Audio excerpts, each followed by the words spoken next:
कि मैं आपके सामने उसके क्रूस से बोले हुए पवित्र वचन, चौथे वचन को आपके सामने ला सकी। प्रार्थना करेंगे। महान परमेश्वर, अपने आप को तेरे हाथों में रखती हूँ प्रभु। मेरे होठों को वेदी के अंगार से छू लेना प्रभु जी, होने देना प्रभु जी। जो कुछ भी मैं बोलूं, मत्ती 27 और उसकी 45 आयत में लिखा है, दोपहर से तीसरे पहर तक सारे देश में अंधियारा छा गया। तीसरे पहर के निकट प्रभु ने बड़े शब्द से पुकार कर कहा, इलोही इलोही लामा सबक्तनी। हे मेरे परमेश्वर, हे मेरे परमेश्वर, तूने मुझे क्यों छोड़ दिया। अभी हमने 3 वाणियों को सुना। सबसे पहली वाणी माफी की थी और उसके बाद उद्धार, और तीसरी वाणी जिम्मेदारी की, और चौथा संबंध, यानी कि हे मेरे पिता तूने मुझे क्यों छोड़ दिया। पिता और पुत्र का एक ऐसा संबंध जो पवित्र था, पिता और पुत्र का ऐसा संबंध जो अटूट था। मैं अपने पुत्र को छोड़ दिया था जब वो अपनी परेशानी में था। पिता पुत्र का वो प्रेम पूरी रीति से समाप्त था। मेरे अजीजों, यीशु ने दोपहर के तीसरे घंटे तक क्रूस पर लटकाया गया था और छठे घंटे के नवे जब उसने अंतिम सांस ली, पूरी तरीके से पृथ्वी में अंधकार छा गया था। यदि हम आज के समय के अनुसार देखें तो सुबह के 9 बजे प्रभु यीशु मसीह को क्रूस पर लटकाया गया था। दोपहर के तीसरे पहर पूर्ण अंधकार छाया रहा था। ऐसा प्रतीत होता था कि जैसे सूर्य ने भी अपना प्रकाश छोड़ दिया, यानी कि सूरज भी नाराज हो चुके हैं इस दुख को देख करके। लेकिन मेरे अजीजों, ये स्वाभाविक था, निश्चिंत था, और ये अंधकार कोई सूर्य ग्रहण का नहीं था, बल्कि ये अंधकार प्रभु की उन यातनाओं का था जो उन्हें दी जा रही थी। क्योंकि ये पहले तय हो चुका था कि प्रभु यीशु मसीह क्रूसित होंगे और निश्चित वातावरण उनके समय में होगा। मृत्यु की इस घड़ी में प्रभु प्रत्येक अनुभव से होकर गुजर चुके थे, क्योंकि उनके साथ पापियों का साथ सलूक किया जा रहा था और उनको अपमानित किया जा रहा था, उनके ऊपर झूठे आरोप लगाए जा रहे थे, उनको सताया जा रहा था, उनके मुंह पे थूका जा रहा था और उन्हें अपशब्द कहे जा रहे थे। लेकिन हमारे प्रभु यीशु मसीह पूर्ण रीति से पवित्र थे। इस समय में प्रभु यीशु मसीह को पूर्ण तरीके से छोड़ दिया गया था। उनके दोस्तों ने, उनके मित्रों ने, उनके सहपाठियों ने और जो भीड़ खड़ी थी उसने भी, यहाँ तक कि वचन के अनुसार उनके प्रिय पिता ने भी उन्हें छोड़ दिया था। यूहन्ना 3 और उसकी 16वीं आयत में लिखा है, परमेश्वर ने जगत से ऐसा प्रेम किया कि उसने अपना इकलौता पुत्र दे दिया, ताकि जो कोई उस पर विश्वास करे वो नाश ना हो बल्कि अनंत जीवन पाए।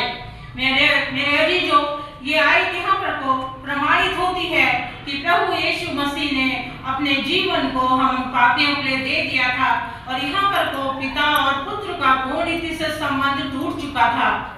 अगर हम अपनी कोई वस्तु किसी को देते हैं तो वो वस्तु पूर्ण रूप से उसकी हो जाती, यानी कि हमसे वो वस्तु छीन ली जाती या हम अपनी मर्जी से उसे देते हैं। और यहाँ पर यही हो रहा था।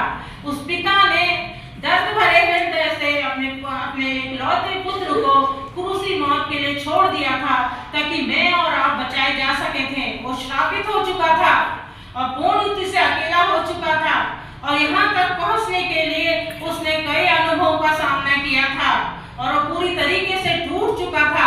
और जब वो पूरी तरीके से टूट चुका था तो उसने चिल्ला करके बड़े ऊंचे शब्द में कहा, हे मेरे परमेश्वर, तूने मुझे क्यों छोड़ दिया है।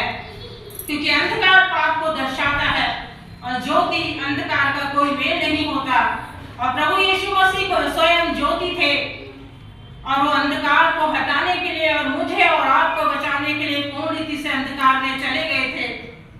प्रभु का अपने पिता से यह प्रश्न करना कि हे मेरे पिता, तूने मुझे क्यों छोड़ दिया है। ऐसा प्रतीत होता है कि इससे पहले प्रभु यीशु मसीह ने अपने सेवा काल में कभी भी अपने पिता की आज्ञाओं का उल्लंघन नहीं किया। वो एक अच्छे और आज्ञाकारी पुत्र बनकर के रहे। उन्होंने कभी भी अपने पिता से कोई क्वेश्चन नहीं किया, लेकिन यहाँ पर को उन्होंने अपने पिता से क्वेश्चन कर दिया कि हे मेरे पिता, तूने मुझे क्यों छोड़ दिया। वो पिता कितना दुखी होगा जिसका पुत्र क्रूस पे चढ़ा हुआ है। वो पिता कितना दर्द से भरा हुआ होगा जिसका पिता क्रूस पे चढ़ा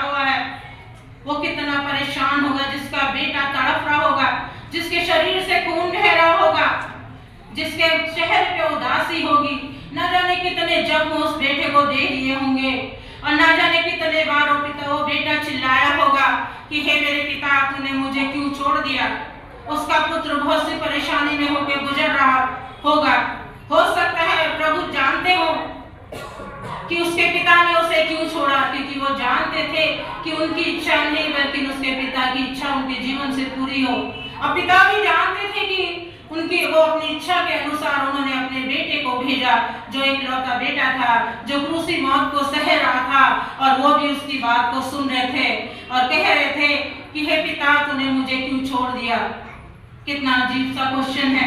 अगर आज हम सांसारिकता में इस क्वेश्चन को देखें तो हमारा हृदय भर जाएगा जब हम अपने बच्चों से, जब हमारे बच्चे हमसे कहेंगे कि हे माँ, हे पिता, तूने मुझे क्यों छोड़ दिया। और प्रभु को तो उनके शिष्यों ने भी छोड़ दिया था, प्रभु के मित्रों ने भी उन्हें छोड़ दिया था। प्रभु तो पूरी तरीके से अकेली थे। अगर उनके साथ कोई था तो वो भीड़ थी जो कह रही थी इसे पकड़वा दो, इसे क्रूसी मौत दो, और प्रभु को उनकी आवाजें सुनाई दे रही थी। वो अपने स्वार्थ में, वो भीड़ भी अपने स्वार्थ में लिप्त थी।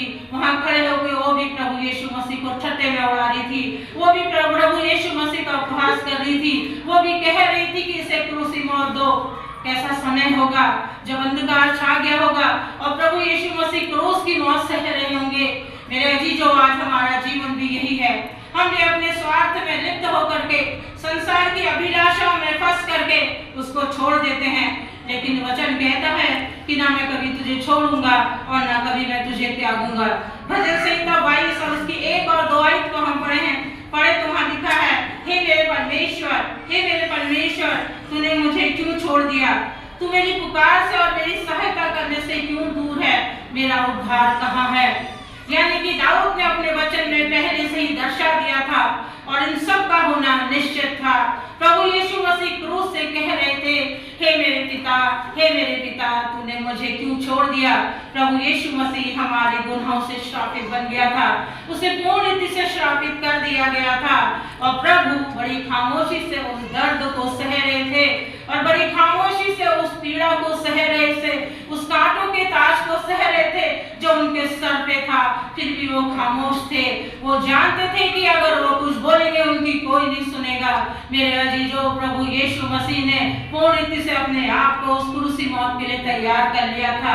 यशायाह नबी की पुस्तक उसका 53 और उसकी 4 और 6 से आयत कहती है, निश्चय उसने हमारे रोगों को सह लिया और हमारी दुखों को उठा लिया, तो अभी हमने उसे परमेश्वर का मारा कूटा और दुर्दशा में पड़ा हुआ समझा। परंतु वो हमारे ही अपराधों के कारण घायल किया गया और हमारे अधर्म के कामों के कारण कुचला गया। हमारी शांति के लिए उस पर काटना पड़ी और उसके कोड़े खाने से हम चंगे हो गए। हमारे अधर्म के काम यानी चिथड़े के समान है। मेरे अजीजों, हमने कुछ ऐसे काम कर दिए हैं जिसके द्वारा प्रभु यीशु मसीह को ये सब कुछ करना पड़ा। संभव परमेश्वर ने अपने पुत्र को उन अपराधियों के बीच में छोड़ दिया था। परमेश्वर ने अपने पुत्र को इसलिए छोड़ दिया था क्योंकि उसकी गिनती भी उन अपराधियों के साथ की जाए, क्योंकि हमारे अपराध उसने ले लिए थे। परंतु प्रभु का ये वचन, ये प्रश्न अपने पिता से एक अजीब और अनहोना प्रश्न है जो वो कर रहे थे। सब कुछ प्रभु जानते थे, उसके बाद भी वो अपने पिता से प्रश्न कर रहे थे कि हे पिता, तूने मुझे क्यों छोड़ दिया। और इस प्रश्न में कहे जाने वाली एक प्रार्थना थी, एक प्रभु यीशु मसीह के द्वारा एक याचना थी जो पुत्र अपने पिता से कर रहा था। क्या पिता परमेश्वर ने उसे जिस पिता परमेश्वर ने उसे प्रिय पुत्र कह करके महिमा दी थी, आज वो पिता उस पुत्र को कैसे छोड़ सकता था। लेकिन वो निराशा में था। वो पिता जानता था कि उसका पुत्र उससे प्रार्थना कर रहा है, लेकिन वो खामोश था और उसने अपनी जुबान नहीं खोली। ठीक उसी तरीके से जिस तरीके से भेड़ का ऊन काटा जाता और वो खामोश रहता, उसी तरीके से पिता भी आज शांत था।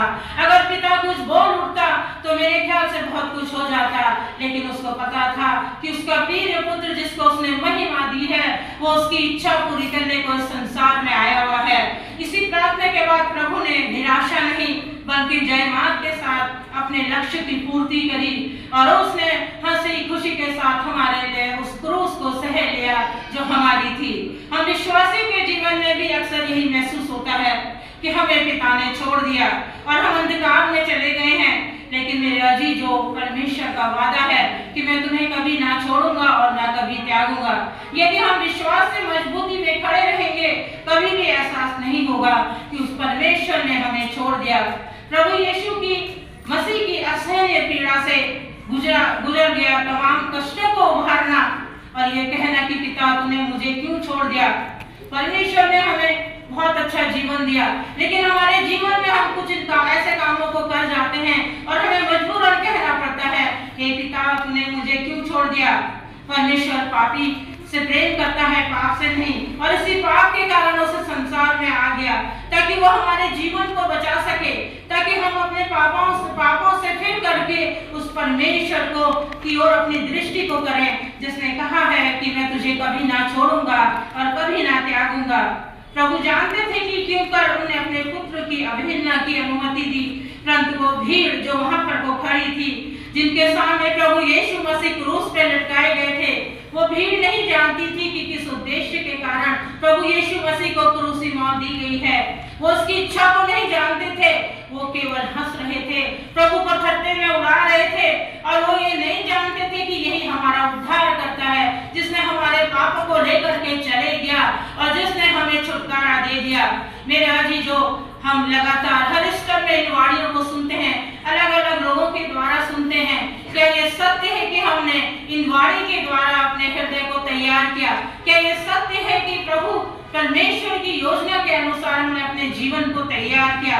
क्या सत्य है कि जो वाणी हम बोल रहे हैं उस वाणी को हम गहराई से ले रहे हैं? क्या ये सत्य है कि प्रभु यीशु मसीह से हम कह रहे हैं कि क्यों तूने मुझे छोड़ दिया? इसके पीछे का रीजन हम नहीं जान पा रहे हैं कि हम ऐसा उस प्रभु से क्यों कह रहे हैं। मेरे अजीजों, यह क्वेश्चन हमारे लिए एक बहुत बड़ा क्वेश्चन है कि प्रभु ने आज हमें क्यों छोड़ दिया। लेकिन प्रभु चाहते हैं कि इस पवित्र दिन में हम प्रभु के साथ हों और उसकी उस इच्छा को जाने जो इच्छा हमारे लिए है, उस अवहेलना को जाने जिसके कारण प्रभु यीशु मसीह को क्रूसी मौत सहनी पड़ी, उस दुख को जाने जिसके द्वारा प्रभु यीशु मसीह दुखी हुए, और उस एहसास को जाने जो एहसास प्रभु यीशु मसीह इस वक्त क्रूस में चढ़ के कर रहे थे। इस चौथी वाणी के द्वारा हम उसकी बातों को मान सकें और अपने जीवन में उस लक्ष्य को पूरा कर सकें जो लक्ष्य लेकर के परमेश्वर ने हमें संसार में भेजा।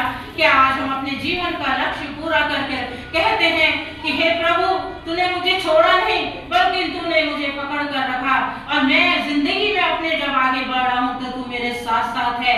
मेरे अजीजों, ये कलमा अपने आप में बहुत से क्वेश्चन करता है और बहुत से क्वेश्चनों का आंसर हमें खुद ब खुद दे देता है।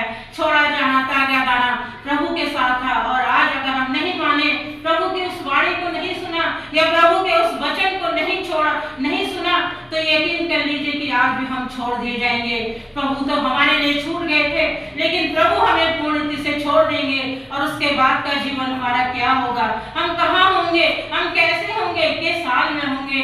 मेरे अजीजों, एक बार फिर से सुंदर मौका आज हमारे जीवन में है कि हम प्रभु की उन बातों को माने और उस आज्ञा को माने कि उसने कहा है, डर मत, मेरे साथ हो, मैं तुझे कभी नहीं त्यागूंगा। वो परमेश्वर जिसने कहा है कि कभी नहीं त्यागूंगा, वो परमेश्वर आज भी तैयार है हमें अपनाने के लिए। बस देरी है तो सिर्फ मनुष्यों की, उसको अपने हृदय में बुलाने की। इस छोटे से मैसेज के साथ प्रभु हम सबको बहुत की आशीष दे।